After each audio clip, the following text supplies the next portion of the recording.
आपने ये सेंटेंस तो जरूर सुना होगा कि अमीर बनना आसान है लेकिन अमीर रहना बहुत ही ज्यादा डिफिकल्ट। और ये सच भी है, क्योंकि जब भी हम अपने इन्वेस्टमेंट जर्नी को स्टार्ट करते हैं तो उसमें सबसे बड़ा रोल प्ले करता है हमारा माइंडसेट। अगर हमारे पास गोल्स ही नहीं है तो ना ही हम अच्छे से स्टॉक सिलेक्शन कर पाएंगे और ना ही अपनी इन्वेस्टमेंट जर्नी को समझ पाएंगे। अब इसी से रिलेटेड हमारे पास एक बुक है द साइकोलॉजी ऑफ मनी, जिसमें आपको ये सिखाया जाता है कि कैसे वेल्थ जनरेशन के बाद आप अपने पैसे को मैनेज कर सकते हो और कौन कौन सी चीजें हैं जो आपको हमेशा इन्वेस्टमेंट के टाइम पर ध्यान रखनी चाहिए। तो आज इसी बुक में से मैं आपको कुछ वैल्यूज सिखाने वाली हूं जो आपकी इन्वेस्टमेंट जर्नी को और भी ज्यादा स्मूथ कर देगा। तो इस वीडियो को एंड तक जरूर देखना और आगे बढ़ने से पहले अगर आप हमारे चैनल पर न्यू हो तो चैनल को सब्सक्राइब करना, बेल आइकन को प्रेस करना बिल्कुल भी मत भूलना। अब ना ज्यादातर लोगों को ये कंफ्यूजन रहता है कि अगर उनके पास बड़ा कैपिटल नहीं है, ज्यादा पैसे नहीं है, तो वो अपनी इन्वेस्टमेंट्स को प्रोसीड नहीं कर सकते हैं या फिर वो स्टॉक मार्केट में एंट्री नहीं ले सकते हैं। लेकिन ऐसा नहीं है। क्या आपको पता है कि स्टॉक मार्केट से सबसे आसान तरीका है पैसा कमाना और उससे आप बहुत ही मिनिमम कैपिटल से पैसा कमा सकते हो। कैसे? अगर आपके पास 500 रुपीज पर मंथ भी है ना, तो भी आप अपनी इन्वेस्टमेंट्स को चालू कर सकते हो और इंडिया की टॉप कंपनीज में इन्वेस्ट कर सकते हो, यानी कि निफ्टी 50 इंडेक्स फंड में। अगर आप इस तरीके की चीजें बोल रहे हो कि आपके पास बड़ा कैपिटल नहीं है इसीलिए आप अपनी इन्वेस्टमेंट्स को प्रोसीड नहीं कर पा रहे हो या फिर आप सेव ही नहीं कर पाते, ये सबसे बड़ा डिफिकल्ट पॉइंट आपके पास क्रिएट हो रहा है, तो सबसे पहले आपको अपना माइंडसेट बनाना होगा कि आप एक्चुअली में अपनी इन्वेस्टमेंट्स को प्रोसीड करना चाहते हो। अब मैं ना आपको इससे रिलेटेड एक रियल इंसिडेंट बताती हूँ जिससे आपको जरूर इंस्पिरेशन मिलेगी। रोनाल्डो रेडकर एक पर्सन थे जो कि काफी फाइनेंशियली वीक फैमिली से बिलोंग करते थे। उनको काफी ज्यादा मेहनत करनी पड़ी अपनी फैमिली को सपोर्ट करने के लिए। इनफैक्ट उनको अपनी फैमिली के डेली नीड्स को पूरा करने के लिए हॉस्पिटल हो, लाइब्रेरी हो, वहां पर क्लीनिंग तक का काम करना पड़ता था, जिसकी वजह से उनको काफी ज्यादा डिफिकल्टीज फेस करनी पड़ती थी। 50 इयर्स तक उन्होंने काफी सारे काम किए अलग अलग तरीके से और अनफॉर्चुनेटली जब वो 50 इयर्स के थे तो उनकी वाइफ की डेथ हो गई और 52 इयर्स में उनकी भी डेथ हो गई। लेकिन क्या आपको पता है सबसे शॉकिंग चीज सबके लिए क्या थी?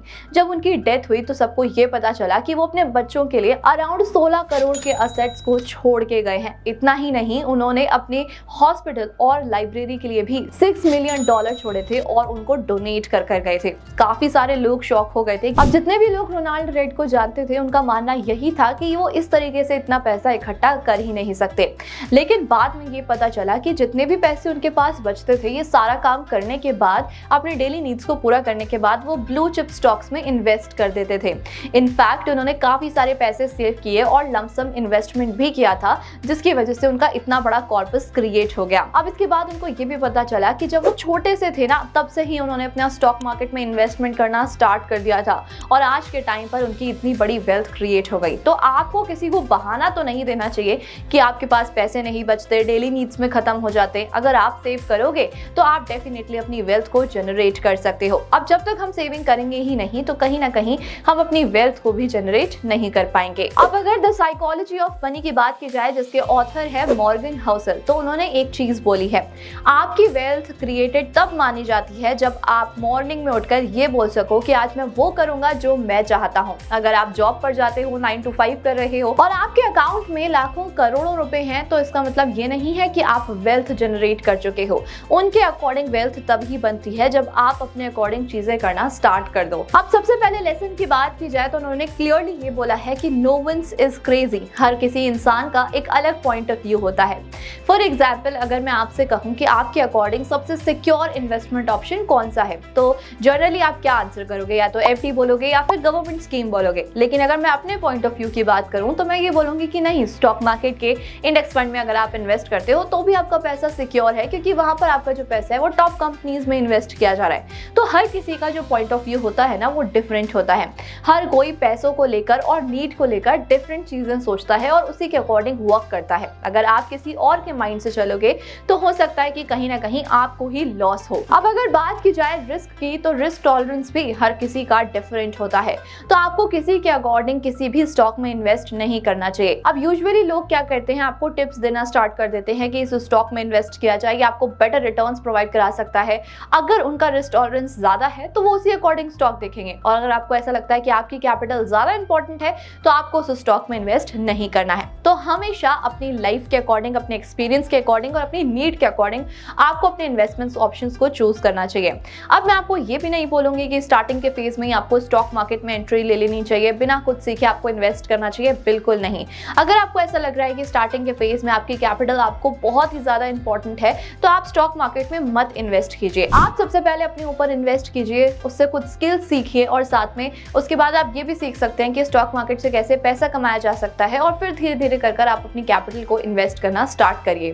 अगर आपको कोई ये सजेस्ट करता है कि मिनटों में या फिर सिर्फ 1 घंटे में, 1 दिन में आप स्टॉक मार्केट से अमीर बन सकते हो, तो ऐसा बिल्कुल भी पॉसिबल नहीं होता है। अब कहीं ना कहीं इस चीज से आपको भी ट्रैप किया जा रहा है। तो सबसे बड़ा लेसन यही है कि आपको दूसरों के माइंड से नहीं चलना, क्रिएट योर ओन माइंडसेट। अब अगर नेक्स्ट लेसन की बात की जाए तो वो है कंफाउंडिंग कंपाउंडिंग। अगर मैं वॉरेन बफेट की वेल्थ की बात करूं तो उनकी 99% वेल्थ ऐसी है जो कि आफ्टर 50 ईयर्स क्रिएट हुई थी।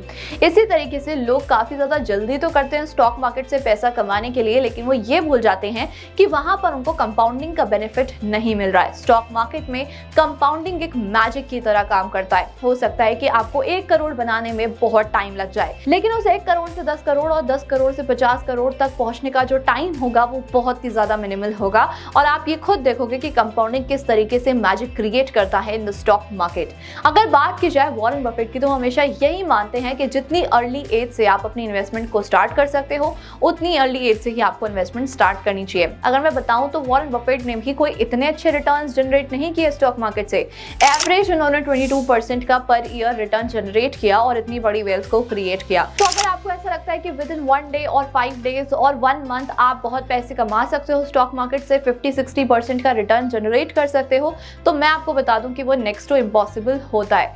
इनफैक्ट अगर राकेश झुनझुनवाला जी की भी बात की जाए ना, तो वो भी यही मानते हैं कि स्टॉक मार्केट में अगर आपको 20% तक का भी रिटर्न मिल रहा है ना, तो you are doing great in market. तो आपको ये तो गोल नहीं बनाना चाहिए कि आपको कितने रिटर्न्स को अचीव करना है। Believe in compounding. जितनी जल्दी आप अपनी इन्वेस्टमेंट्स को स्टार्ट कर रहे हो, उतना ज्यादा बेनिफिट आपको देखने को मिलेगा। अब अगर नेक्स्ट लेसन की बात की जाए तो उसमें ऑथर ने बहुत ही क्लियरली समझाया है कि गेटिंग वेल्दी और स्टेइंग वेल्दी में क्या डिफरेंस होता है और कैसे पैसों को मैनेज करना बहुत ही ज्यादा इंपॉर्टेंट होता है। अब इस बुक में ऑथर ने एक रियल लाइफ एग्जाम्पल दिया है। ये एग्जाम्पल है जैसे लिवरमोर का, जो कि 1877 में बॉर्न हुए थे। अब ये हमेशा से स्टॉक मार्केट में ट्रेड करते थे। 1929 तक की बात करें तो इन्होंने स्टॉक मार्केट से अराउंड $100 मिलियन की वेल्थ जनरेट कर ली थी। लेकिन जैसे हम सब जानते हैं 1929 में स्टॉक मार्केट में एक बड़ा क्रैश आया था, जिसकी वजह से काफी सारे ट्रेडर्स को बहुत नुकसान हुआ था। इनफैक्ट अगर न्यूज की बात करें तो न्यूज में यह भी बताया गया था कि काफी सारे ट्रेडर्स ऐसे थे जिन्होंने सुसाइड अटेम्प्ट कर ली थी। अब क्योंकि इनके घर में भी पता था कि स्टॉक मार्केट में ट्रेड करते हैं, तो इनकी फैमिली भी काफी ज्यादा टेंस्ड थी। अब इवनिंग यानी कि 1929 जिस दिन स्टॉक मार्केट क्रैश हुआ,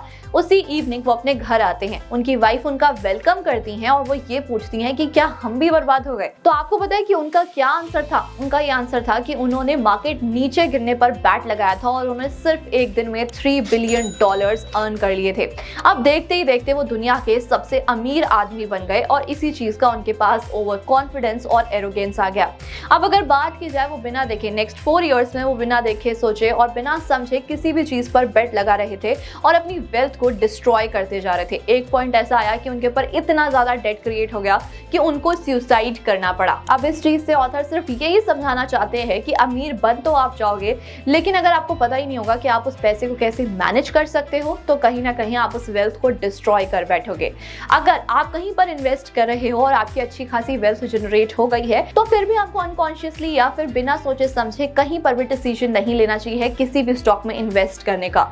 तो भी आपको बहुत ही सोच समझकर एंट्री और एग्जिट करना चाहिए। अब इस बुक में जो नेक्स्ट एग्जाम्पल दिया गया है वो दिया गया है रिक का, जो कि वॉरेन बफेट और चार्ली मंगर के थर्ड पार्टनर थे। वॉरेन बफेट ने अपनी इंटरव्यूज में कई बार ये बताया कि उन दोनों को पता था कि वो काफी अमीर बन सकते हैं और अच्छी खासी वेल्थ को जनरेट कर सकते हैं, लेकिन उन्होंने इस चीज को लेकर काफी सारा पेशेंस दिखाया। बट उनके जो थर्ड पार्टनर थे उनके अंदर पेशेंस था ही नहीं और उन्होंने स्टॉक मार्केट से बहुत जल्दी एग्जिट ले लिया था। तो इसी तरीके से अगर आपको ऐसा लगता है कि आपका जो स्टॉक है वो अच्छा परफॉर्म नहीं कर रहा या फिर स्टॉक मार्केट नीचे जा रही है, बट यू बिलीव कि आपने अच्छे स्टॉक्स में इन्वेस्ट किया है, तो आपको इन्वेस्टेड ही रहना चाहिए, आपको एग्जिट नहीं लेना चाहिए। सो एट लास्ट सम अप करते करते हुए मैं आपको सिर्फ यही बताना चाहूंगी कि सबसे पहले तो आपको रिटर्न्स पर ध्यान नहीं देना चाहिए, कंपाउंडिंग पर ध्यान देना चाहिए। जितनी जल्दी आप अपनी इन्वेस्टमेंट्स को प्रोसीड करोगे उतना ज्यादा रिटर्न और बेटर रिटर्न आप मार्केट से जनरेट कर पाओगे। सेकंड, आपको किसी के भी माइंडसेट से इन्वेस्ट नहीं करना। क्रिएट योर ओन माइंडसेट और क्रिएट योर ओन गोल्स, जिससे कि आप स्टॉक मार्केट में अपने लिए बेटर स्टॉक्स को चूज कर पाओ। वहीं अगर आप अपनी बिगनिंग लेवल पर हो तो आपको कॉम्प्लिकेटेड जगहों पर इन्वेस्ट करने की जरूरत नहीं है।